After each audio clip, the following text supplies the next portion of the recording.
it's Marge, and I'm going to tell another story.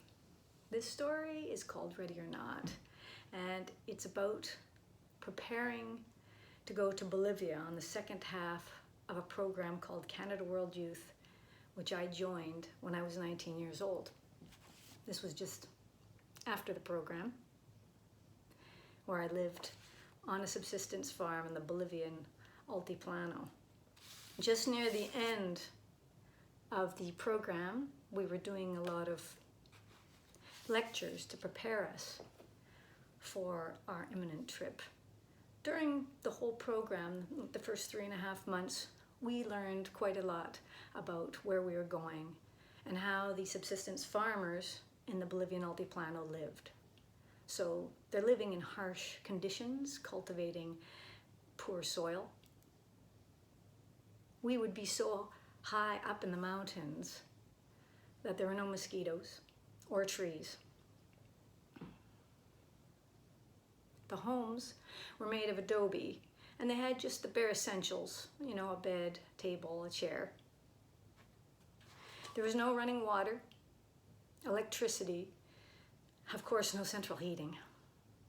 So we knew that we would be needing to adapt as necessary. It wasn't going to have the creature comforts that we were accustomed to in Canada.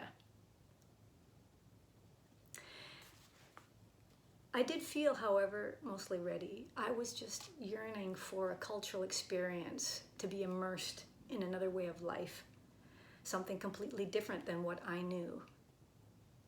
It's something that I was interested in ever since I was a child. And I was so happy that I was accepted onto Canada World Youth to participate. We had done the 3.5 months in Canada, and now it's going to get serious. This is what I've been waiting for. I felt like it was what I was waiting for my whole life. And on the last meeting, our group leader got us all together.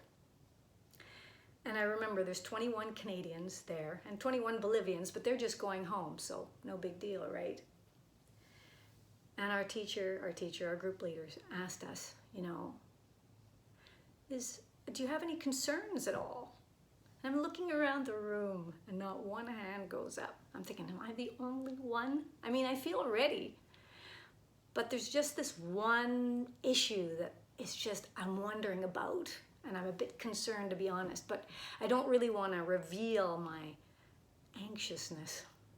So I say, sorry, where do we go to the bathroom? And so, I'm hoping for some clandestine toilet, an outhouse, I know we're above the tree line, but maybe there'll be like a collection of big shrubs or rocks that we could hide behind. Small tent, maybe? But the official bathroom, I'm told, is a 25-minute walk to the dried up riverbed. Now, I am skilled like no other in misinterpreting directions, whether they're verbal or written, if it's a map, what have you. I am skilled. And I'm a master at getting lost. Oh, I'm easily disorientated and flustered and confused. And thoughts just ran reckless in my mind of the possibilities where this combination of looking in the dark for the bathroom, or even in the daylight for that matter, and what could possibly happen. So en route, we had a layover in Miami, and I just lost my appetite. I could not face the food court or the shops. I was just kind of at my wit's end. So I just wandered around. The closer we got to the departure date, or time rather, I thought, okay, there was an outdoor patio and it was really humid outside, dark out. And I thought, I need to be by myself. So I go out there and I don't see anyone else. It's dark. And I find myself a cement bench to sit on. And as these, thoughts of looking for the dried up riverbed and not finding my billeting family on the way back, you know, and like being in complete darkness with, you know, no lights or electricity, and being just scared witless. I wept. Maybe I wasn't ready, right? But here we are, like very close to departure, and I'm having these thoughts. Eventually, I had to make my way to the gate with the other participants, and there was an hour delay, so the airlines weren't ready either. That was our introduction to Hora Boliviana. Eventually, we got on the flight, and our in-flight entertainment was a spectacular electrical storm. It was accompanied by flickering cabin lights. When the plane began to shudder, I wondered how long it would be before the oxygen masks dropped from their ceiling compartments. One of the Canadian girls from another team screamed in the back as I imagined us plummeting into the Gulf of Mexico, bobbing in the dark, live bait, nice young live bait. The next set of air pockets, you know, I knew I had to adjust my mindset because this was getting me nowhere fast. So instead of going on the route of the live bait, as we hit the next bit of turbulence, I started thinking of the rides we used to go on in the summertime in those fairgrounds. And I just smiled.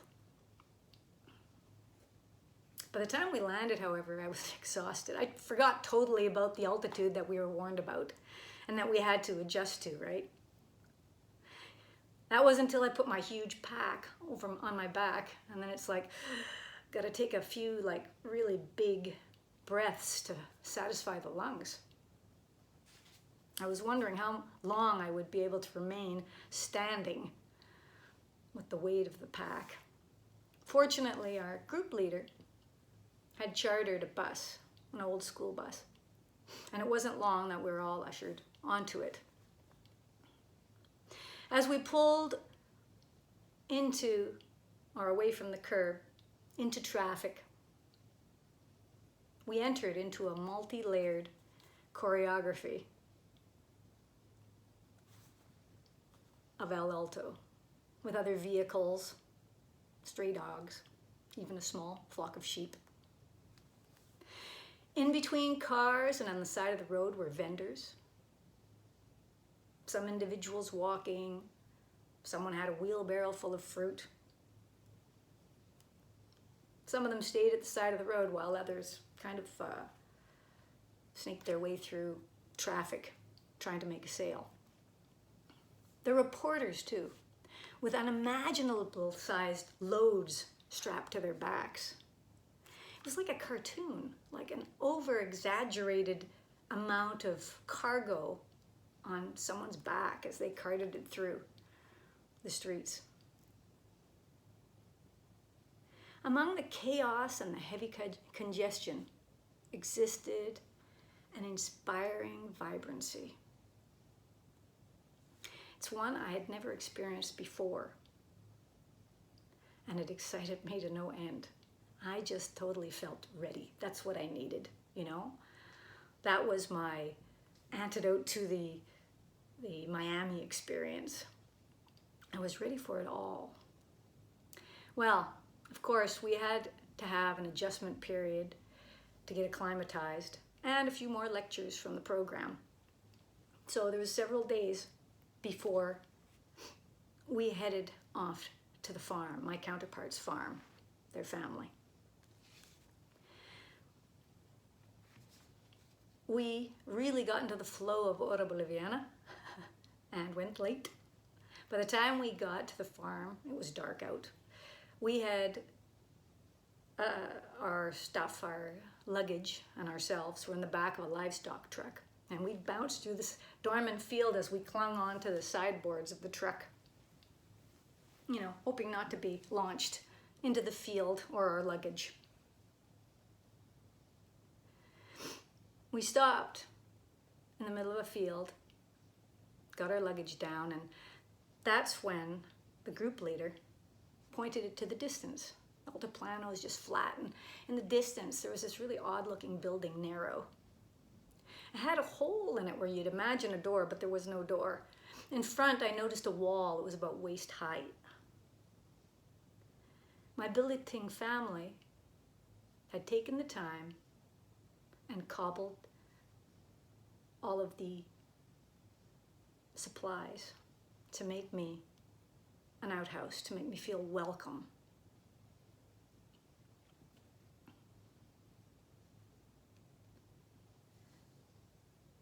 You know, all that worry, this was my dream and I was worried. Maybe that could have stopped me from actually going on this incredible adventure. But you know, it's always going to work out one way or the other.